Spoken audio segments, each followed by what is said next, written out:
두산 에너빌리티 2022년도 3분기 누적 실적을 스루풋 회계로 분석해서 소개를 하도록 하겠습니다.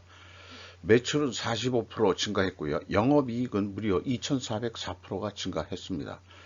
뭐 퍼센테이지로는 그렇다 하더라도 액수는 뭐 그렇게 크게 증가한 것은 뭐 증가는 했죠. 하지만은 뭐 큰 금액은 아닐 겁니다. 그리고 포괄 WCAI가 감소 원인이다. 이렇게 이제 제목, 부제목을 달아봤습니다. 하단에 나와 있는 내용 참조해 주시고요. 내용이 좋았다고 생각하시면 구독, 좋아요 꼭 부탁드리겠습니다. 그리고 1.5 배속을 보시기 바랍니다. 두산 에너빌리티에 관계된 뉴스들을 모아봤는데요. 모아본 결과 생각은 국내에서 중국이 먼저 SMR을 지금 건설하고 있다는데 국내에서부터 건설해 보아야 하지 않겠느냐. 우리나라가 SMR 소형 원전을 개발할 수 있어야 된다 이렇게 생각을 합니다. 뭐 SMR에 대해서는 좀 뭐 여러 상식적으로 들었지만 핵융합 방법이기 때문에 방사능 오염 걱정이 없고 그렇다는 얘기를 들었어요. 그 기술이 우리나라에도 가능하지 않을까 이렇게 생각을 하고 있습니다. 원가 회계 손익 내용으로서 그 매출은 3조 한 7천억 대를 달성해서 전년보다 44.9% 매출이 증가했습니다. 그런데 그 가공비 배부 제거 자산이 27.3%가 줄었습니다. 이 스루풋 입장에서는 매우 추천하는 방법이고요. 그러나 원가액에서는 오히려 영업이익이 그렇게 줄게 되어 있습니다. 매출 원가가 근데 더 오른 게 문제죠. 그래서 그 매출 총이익이 좀 적게 올랐고, 그 다음에 그 관리비가 또 크게 올라가지고, 결국 영업이익은 실질적으로 27.5%가 하락을 했습니다. 원가 회계 상으로는 영업이익이 내려간 겁니다. 처음에 그 소개한 그 영업이익 2,404% 증가는 스루풋 기준으로 그 말씀을 드리는 것입니다. 그래서 이게 이제 이 핵심 요인이죠. 원가 회계 그 이익이 나오는 그 주요 원인이요. 그래서 그 재고 범위 기준이 매우 중요한 얘기가 되겠습니다. 기말 재고가 증가를 하면은 매출 원가가 줄어가지고 영업이익이 많이 나게 돼 있고, 기말 재고가 이렇게 줄면은 금액이 그 매출 원가가 증가해가지고 영업이익이 내려가는 것으로 하는 것이 원가회계의 본질적인 문제라고 할 수 있겠습니다. 그럼 스루풋 입장에서는 스루풋 회계는 매출에 비례하는 매출 재료비를 우선 뺍니다. 그것이 그 27.5%로 적게 올랐죠. 그러니까 거기다가 이제 그 스루풋 환산 재고도 내려갔습니다. 그러니까 스루풋이 57.3%가 증가했고 스루풋률은 5%가 상승했습니다. 그리고 운영 비용이 45.2%가 증가했습니다만은 스루풋이 더 높게 증가했죠. 그러니까 영업이익이 그 2,404%가 크게 증가한 것으로 되어있습니다. 1,910억 원이 실질적으로는 이익이 났다. 이렇게 분석이 됩니다. 원가 회계보다 716억 원이나 이익이 많이 난 수치입니다. 전년도는 원가 회계 영업이익보다 1,572억 원이 적게 이익이 난 그런 상황이었습니다. 그러면은 그런 결과가 왜 나오느냐 그러면은 여기 보시다시피 재고 자산 중에서 WCA 가공비 배부 재고 자산이 465억 원이 줄었고, 또한 그 미청구공사 포괄 제공으로 스루풋 회계는 인식을 하고 있는 상황입니다. 이것이 이제 그 748억 원이나 크게 감소했다는 거죠. 경영평가 지표로 봐서 요거는 이제 그 포괄 미청구 공사를 포함한 그 회전율이 되겠습니다. 2.3%로 증가했습니다. 2.3 회전으로 증가했습니다. 비율로는 80.4%가 상승했고요. 수루풋률은 5%가 상승했습니다. 그러니까 이 생산성도 크게 좋아졌죠. 그리고 그 버퍼율, 그 재고 버퍼율은 낮아졌습니다. 회전율이 상승하면은 버퍼율은 내려간다. 이 버퍼율이 46.5%면은 안전선 정도 적정 재고 선 유지하고 있다. 이렇게 이제 판단이 되는 그 수치입니다. 50% 기준에서 판단을 하고 있습니다. 그래서 이렇게 되는 경우에는 원재료 가격이 그 회전율이 상승했을 때 원재료 가격이 이 하락을 했든지, 그 다음에 이 수르픈율이 상승한 것은 그 수주 판매 가격이 이 상승을 했다. 뭐 이렇게 이제 볼 수 있는 겁니다. 그래서 원재료 가격을 보면은 이 단순 평균으로 2.26%가 하락을 했는데, 가격 인하율은 0.9%로 압박률은 나오지만은 실질적으로 회사가 또 제시한 것은 1.3%가 더 가격이 내려간 거로 이렇게 되어 있습니다. 그래서 여기서 추론하는 거하고 백데이터는 일치를 하지 않습니다. 그러면은 평상시에 그 추론하고 다른데, 이런 경우 모순이 일어날 경우에는 우리는 필연적으로 존재할 다른 결과를 우리는 찾아내야 됩니다. 그게 뭐냐 그러면은 제 판단은 미청구 공사의 감소라고 할 수 있겠습니다.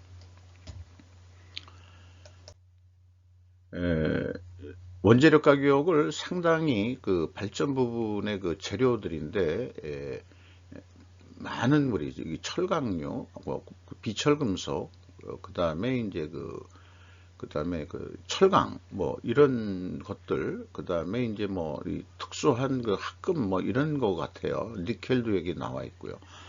전반적으로 이게 뭐 가중평균 하기는 어렵고 2.3% 내려간 것으로 이렇게 되어 있습니다. 그리고 제품 가격 추이는 에버리지 1.3%가 하락한 것으로 이렇게 되어 있습니다. 수주 산업은 수주 잔고가 좀 중요한 건데, 이게 이제 단위가 억 원으로서 한번 잊어버려서 세봤습니다. 억, 10억, 100억, 1000억, 14조 원이네요. 한 거 15전 정도 남아 있습니다. 요 수주사항에 표시하는 방법은 제가 추천하는 이 기간, 회계 기간에 따라서 기간 개념이 들어간 이렇게 기초에서 수주 액을 좀 추가로 더하고, 그 다음에 완공 매출을 빼서 기말 잔액을 좀 빼는 방식으로 공시되어야 되는데, 이 양식은 뭐 나름대로 잘 됐다고 생각을 합니다. 근데 여기 이제 증감이라고 표현한 것이 조금 좀 이상하네요. 그래서 이 3분기 누적 매출액이 여기서 제시한 이 5조 원보다는 적게 3조 6천억에 있으니까 이 갭이 있는데, 이게 이제 위에 게 아마 연결 쪽 아니겠느냐 이렇게 좀 생각을 해 봅니다. 요거는 이제 개별 매출액이 되겠고, 그래서 1조 4천억 정도가 갭이 있는 것은, 이것은 연결과 개별의 차이라고 우선 이렇게 생각이 됩니다. 이런 것도 좀 개별로 좀 해줘 가지고 조금 더 좀 앞뒤가 맞는 그런 공시를 해주면 더 좀 좋지 않을까, 이런 생각을 해봅니다. 비용의 성격적 분류에서 이 CSM, 매출원가 재료비는 57.9%가 증가했고요. 운영비용은 45.2%가 증가했습니다. 그리고 가공비가 42.1% 증가했는데, 비율로는 가공 비율이 59%가 로 올라갔는데 6.8%가 상승했습니다. 이것은 상대적으로 재료비가 6.8% 하락했다는 얘기거든요. 이것으로 봐서라도 원재료의 재료비의 하락은 원재료 가격이 하락했다. 이렇게 이제 볼 수 있겠습니다. 그래서 이 가공 비율의 데이터가 원재료 가격이 하락했다는 것을 추가적인 추론이 가능하고 이것도 입증 자료로 활용할 수 있는 거 아닌가 이렇게 생각을 합니다. 비용의 성격적 분류 갭이 있습니다. 총 제조 비용에 PQ 총 제조 비용에 P는 이제 회사의 데이터를 기준으로 산출하는 거고요. Q 총 제조 비용은 이 재고 자산의 증가액을 가지고 표현하는 방법인데 이 갭이 생산 재료비의 갭하고 일치를 합니다. 그리고 재고 자산의 변동범위 기준하고도 차이가 있습니다. 그래서 이 세 가지가 이렇게 차이가 난다는 거죠. 586억 원이 차이가 나는데 회사가 제시한 걸 보면은 BWCI의 증가액을 빼면은 748억 원으로 이것이 크게 증가하는데 이게 뭐냐 그러면은 미천구공사는 원가회계에서 반영을 안 하는 거지만 스루프에서 반영을 하니까 그것을 빼주면은 일치를 합니다. 그러니까 이 2단계는 회사가 제시한 것은 정확하다 이렇게 볼 수 있겠어요. 3단계 현금 흐름표 기준에서 아쉽게도 마지막에 3,700만원 차이가 있습니다. 현금이 553억 원 들어왔다면은 재고자산도 553억 원이 감소해야 되는데 627억 원이 감소했거든요. 갭이 75억 원대입니다. 그래서 재고자산 평가손실액을 빼주면은 일치해야 되는데 이 3,700만 원 차이는 무엇인지 추적은 불가능합니다. 전년도는 일치합니다. 그런데 미천구공사도 포괄 제공으로 인식을 하니까 이것도 이제 현금 흐름표하고 증가액을 맞춰보는데 요게 또 좀 큰 차이가 납니다. 이런 거기 때문에 과연 스루풋 손익 내용도 정확도가 있겠느냐 미천구공사까지 포함해 가지고 산출한 거니까 이런 차이가 어떤 회계 투명성에 대해서 조금 확신을 못 가게 되는 그런 데이터들이 되는 거죠. 현금 흐름표상으로 96억 원이 나갔으면은 미천구공사가 96억 원이 증가했는데 거꾸로 748억 원이 감소를 했거든요. 그래서 845억 원 차이가 납니다. 그러니까 이렇게 크게 감소했다는 것은 이거 왜 안 맞을까? 이런 것들이 좀 의문사항인데 이런 것은 대손삼각하고의 차이겠느냐 하면은 너무 크기가 커서 이게 대손삼각 개념은 아닐 거다 하는 건데 이 차이가 또 무엇인지 또 확인하기는 어렵습니다. 이런 게 좀 문제겠네요. 운영비용 중에서 인건비가 4,215억 원 집행했는데 전년보다 22.4%가 증가했고요. 직원 수가 187명 증가했습니다. 직원 수 증가는 항상 회사에 대해서 개인적으로 대한민국 경제라는 측면에서 감사하게 생각합니다. 1인당 평균 임금도 3분기까지 7,350만 원이고 연말까지 9,180만 원으로 예상이 됩니다. 이렇게 3분기까지 누적 실적을 기준으로 해서 원가회계 사고 방식으로 패러다임으로 연말까지 매출을 예측해 보면은 4조 5천억 정도 하지 않겠느냐.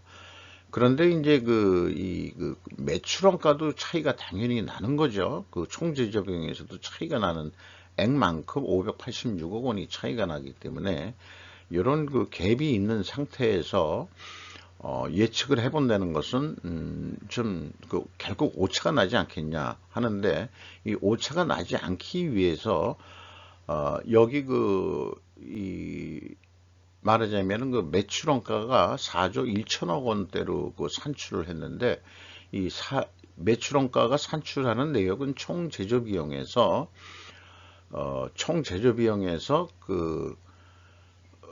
이 재고를 포괄 제공으로 넣어 가지고 스루풋 기준으로 요거 재고만큼은 스루프 재고로 적용을 한 겁니다.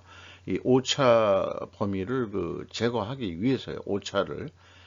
그래서 그 재고가 8% 증가한다고 가정했을 때, 이 매출 원가가 이렇게 이 계산이 되는 것입니다.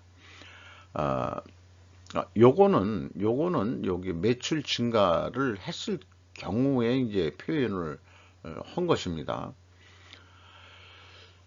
그래서 거꾸로 이 계약이 만약에 이걸 계약 건수라고 얘기를 한다 그러면은 이 4조 5천억짜리 수주를 했다 한다면은 남는 것은 138억 원 정도뿐이 남지 않으니까 이 수주를 더 해본다는 얘기가 아니고 이미 진행 중인 거를 빨리 끝내서 매출 인식을 추가로 6% 더 해보자. 이럴 경우에 이제 1600억까지 이 이익이 증가할 수 있다. 한 1000% 정도 영업이익을 더 올릴 수 있다. 이런 이제 말하자면 예측 게임을 해보는 거고요. 거꾸로 수주액은 변동이 없는데 재고만 줄일 경우 8% 갔는데 10%를 좀 줄였다고 한다 그러면은 적자로 나옵니다. 그래서 이것이 원가 회계의 근본적인 문제라고 하는 점을 이런 계획을 통해서라도 원가 회계는 참 계획을 하는데 문제가 있다. 이런 면도 좀 얘기를 해보고 싶어요. 그래서 항상 개별 기업 할 때마다 이 개념은 왼쪽은 원가 회계의 산식이 진리인가를 스케tip시즘으로 의구심을 항상 적용한다는 그런 어떤 기술적인 건 표현하고 대안으로서 스루프 회계를 우리는 채택해야 된다는 것을 말씀드리는 거죠. 그래서 스루프 회계로 예측을 해보면은 있는 데이터 그대로 양심적으로 그대로 한다 그러면은 4조 6천억 정도면은 충분히 됩니다. 그래서 계약을 4조 5천억 원으로 할 수 있다. 그러면은 이 1384억 원의 이익이 남는 거로 그렇게 스루풋은 가르쳐 주고 있습니다. 그런데 이제 판매 가격을 더 올릴 수는 없고 마진율, 스루풋율은 그대로 두는 상태에서 재고 회전율만 포괄 재고 회전율이 되겠습니다. 이쪽에는 3회전까지만 상승을 시켜본다.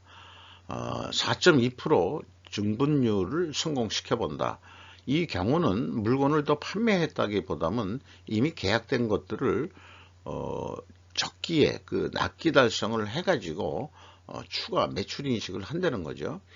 그러면은 4조 한 8천억까지 낼 수 있고 영업이익은 무려 3,750억이나 이익을 낼 수 있다. 이런 계산이 나옵니다.